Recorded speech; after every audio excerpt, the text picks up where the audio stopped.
Hello, my dear friends. My name is Milana. I'm a hair care specialist certified by International Association of Trichologists in Australia. And on my channel, we're going to be talking about hair care from scientific point of view. In this video, we're going to talk about 7 steps that you can take literally this week to make your hair healthier fast, and they're not anything extraordinary that you will have to go out of your way to make. They're pretty straightforward, but they do require a couple of sacrifices. I'm gonna go step by step, as I usually like doing. I'm going to cover a couple of things, including the products you use, your brushing and blow drying or air drying routine, your night care, and a couple more things. So stay tuned till the end of the video. And of course, if you would like to have more useful hair care knowledge on your feed here on YouTube, make sure to subscribe to my channel. I'm actually going to be super grateful because I am getting back on my YouTube journey and I'm super excited for it. I hope you have a cup of something delicious with you to enjoy while watching this video. Mine is tea with honey because I got a little bit sick, so don't mind my voice if it goes a little low. Let's jump into it. Oh my god, I can't believe I'm actually doing this. I'm actually so excited to be back on YouTube. I have been thinking about this for a little while now, and I have been postponing it for the longest time ever, but here I am. So let's talk about hair care now. The very first and most important step, the one that most of you are gonna absolutely hate: cut your hair. I do not know how many times I have to repeat it on my social media channel. Stop prioritizing your hair length and start prioritizing its health. If you have so many dead ends, if your hair is not feeling okay, if it's burned, if it's damaged, if it's super dry, the only thing that is gonna save it is scissors. Under no circumstances will you be able to grow a healthy hair length, because if it's already damaged, if it's already split, it's gonna keep going up and it's not gonna do you any good, guys. So I know it's stressful for a lot of you, but you have to stop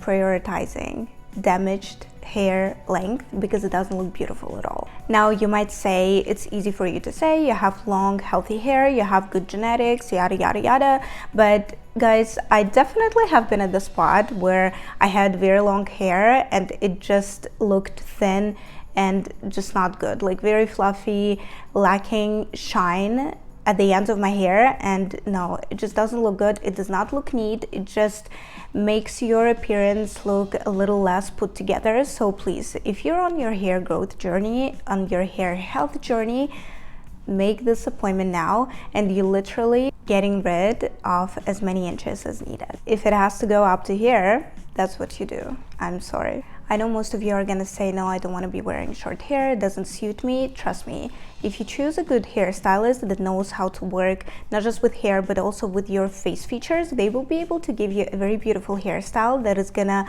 look very good on you. And why not have fun? And honestly, if not for my work, I would be wearing a bob this season. Like, I'm not even kidding you. Find a hairstylist who is very experienced and will be able to give you a very good haircut, very good trim. Maybe you will want to go for something unusual, you know, why not? I know it might be stressful, but it also might be super fun. That's the first thing you want to start with if you actually want to make your hair much healthier. Just please remember that it's not about hair length, it's about hair quality always. You look much better with shorter but shiny and soft hair than with longer but absolutely destroyed hair ends.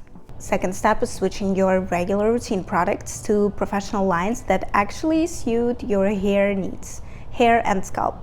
I get asked very many questions about good drugstore recommendations, and guys, I don't want to say I'm against them, but I do prioritize using professional products because they're created by professionals, most of the times for professionals. They are a little pricier for a good reason because they use better sources for their formulas. On top of that, professional products, they're usually more concentrated than the drugstore products, which means that you actually have to be using less product at a single time. I hope that makes sense.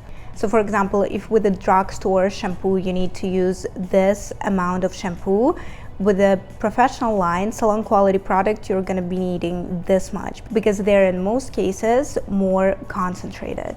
Many of you are thinking that good quality products are very expensive, and I'm definitely not pushing towards there. I'm not asking you to use Oribe or Kevin Murphy on a regular basis, unless of course you have means for that. I'm totally for that. But if you are a little more limited with your budget, you can definitely find products that are not that crazy expensive, but they still will serve you for a good amount of time. So if you have a very basic level of financial literacy, you will know that you're actually not paying more than you're paying for a drugstore product, because a drugstore product you will probably have to replace faster than you're replacing a professional line shampoo. One of the brands that produce really good quality products and they're not crazy expensive is Redken. I'm an absolute fan of their lines, and by the way, this video is not sponsored by them before you convict me of that. I'm still getting to learn more about their products, but I am already liking every single piece that I've ever tried. So take a look at them. Their prices are honestly very good. You can 100% find something that suits your budget there. The most important aspect here is to choose the line that actually suits your scalp and hair needs. I'm not going to be talking about this in this video because it is actually pretty long. What I would recommend if you're actually trying to bring back life into your hair is to go for rejuvenating, nourishing, and moisturizing lines. You will never go wrong with them.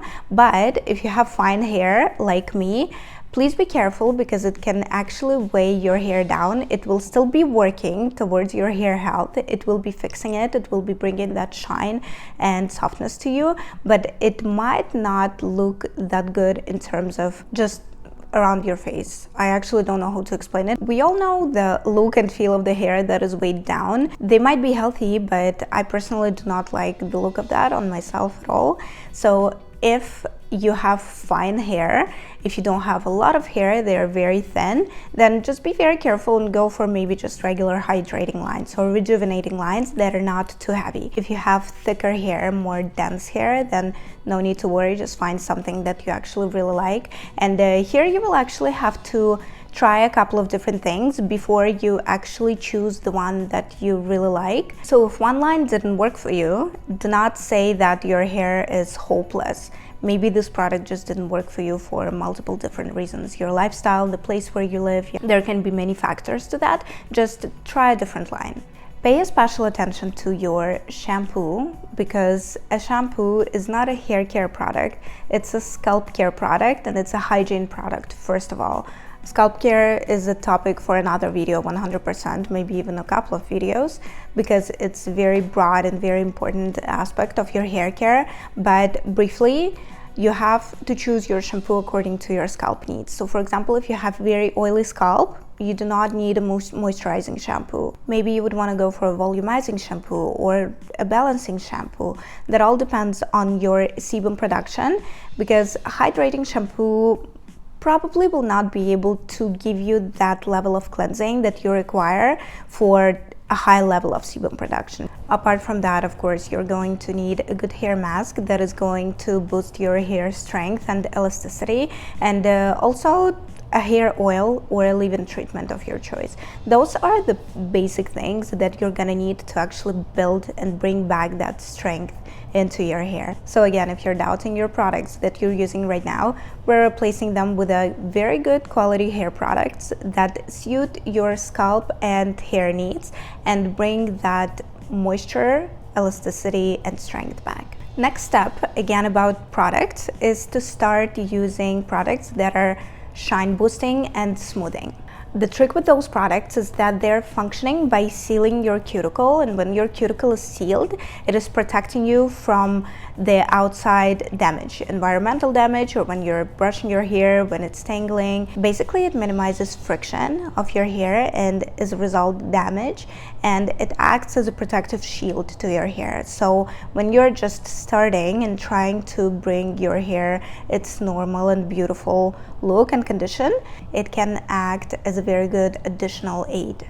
Step number 4 is change your brush, unless of course you're already using a soft, good quality brush. A hairbrush is the tool that we use most often on our hair, at least twice a day. And when the brush is low quality and very harsh, it's damaging your hair. It's literally tearing it when it's trying to detangle. There's honestly not that much to say about this step because it's pretty straightforward. A hard, cheap brush is going to be tearing your hair, and a soft brush is going to be very careful. It's not going to be pulling on your hair, and as a result, the damage from brushing is going to be minimized. Some of the hair brushes are going to be actually boosting your hair health, like boar bristle or nylon bristle brushes, so you might want to check those out as well. A good expensive brush is actually a very good investment because most of them are going to be working for a very long time. There's a Mason Pearson brush. I hope I'm pronouncing it correctly. It literally can last you a lifetime if you're obviously going to be caring for it. This is actually an extremely important step.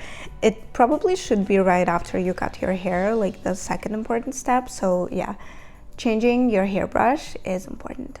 Step number 5 is start blow drying or styling your hair. A couple of you just wondered how is heat and hair health connected, but guys, there are so many options right now for safe blow drying or safe styling where not so much heat is actually applied on your hair.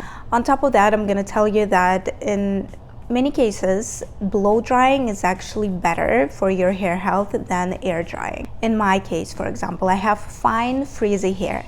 If I'm gonna let it air dry, it's not gonna look as smooth and shiny as you usually see it on my social media and in real life. It happens because the cuticle of my hair is naturally lifted, and I do not want to be applying tons of different smoothing hair products to let it air dry super smoothly. Because of that, I choose safe blow drying or styling options that actually do not burn my hair, keep them in the same soft and healthy condition, but at the same time they give me shine. They protect my hair because, again, sealed cuticle is smooth and protected hair. So if you're blow drying or styling your hair safely, it's only going to be improving the look and the health of your hair. I have a couple of videos on my Instagram and TikTok pages about safe blow drying, so I'm gonna leave the links below. You can find it there. Next step I call extra aid. It isn't something that you won't be able to live without, but it is something that will be working really well on a regular basis if you implement it into your routine. It is 2 things actually in my case. First one is microfiber towel. This thing is amazing because first of all, it's very soft and gentle on your hair. Second, it works with the moisture level in your hair after you washed it. Second thing is silk or satin pillowcase. It's amazing because it minimizes the friction when you're sleeping, and that's actually crucial because there's a lot of damage happening when you're sleeping, and minimizing it will be actually very helpful for your hair. And since we touched on the topic of sleeping, the next step and the final one is your night care routine. As I mentioned, there's a lot of friction and damage happening when you're sleeping just because of all the movement. Again, I don't know how you're sleeping, but me personally, I move a lot when I'm sleeping, right? So protecting my hair is very important. There's many different things that you can actually protect your hair. Silk pillowcase is one of them because it also works well with your face, by the way, reducing wrinkles and everything. You can read more about all the benefits of silk and satin pillowcases, but we're talking about protecting our hair in our sleep, so there's multiple ways of doing that. One of them is putting it in a protective hairstyle like a loose braid or something like that. I personally do not like this option because it does not feel comfortable for me to sleep like that. So I choose other options. Option number 1 is a sleep sack or a cap. They call it in multiple different ways, but it's basically something that you put on your hair that keeps it all in one place, and it prevents it from being all over the place basically when you're sleeping. Now, for some people that is also uncomfortable, or some of those options, most of them actually, they look absolutely ridiculous. Another option that I personally implement in my routine is letting my hair loose and applying something on my hair to act as a lubricant for friction during my sleep. It is either a night leave-in treatment or a hair oil, basically something that actually works on softening your hair. You've heard word friction many times in this video, only because this is basically what's happening to your hair all the time, and in many cases this is what causes some of the damage. So obviously we cannot get rid of friction. This is the lifestyle over here, but you can minimize it in situations where it's really unnecessary, where there's a lot of it. Like, for example, going to the gym when your hair is like all over the place, you obviously want to protect it. In your sleep, you want to protect it. Against the weather, you want to protect it when it's windy, for example. These were some of the steps that you can start taking literally today, and that will improve your hair state already by next week. Obviously, this is not everything to do to reach your hair's fullest potential. There's many different aspects, but these are some of them that you can, get the process going with. My second light has just died, I guess as a hint that I need to be wrapping up this video, but we are finished anyways. I want to thank you for watching this video till the end. I am very excited to be back on YouTube, and I'm planning to be making videos weekly actually, so please subscribe if you need some extra help on your hair care journey, because I definitely have a couple of things that I know to share with you. Don't forget to also follow me on Instagram and TikTok, because I'm sharing a lot of information on those platforms as well. I'm gonna be seeing you here in my next video very soon, and meanwhile, remember that it's not that difficult to make your hair shine. Bye.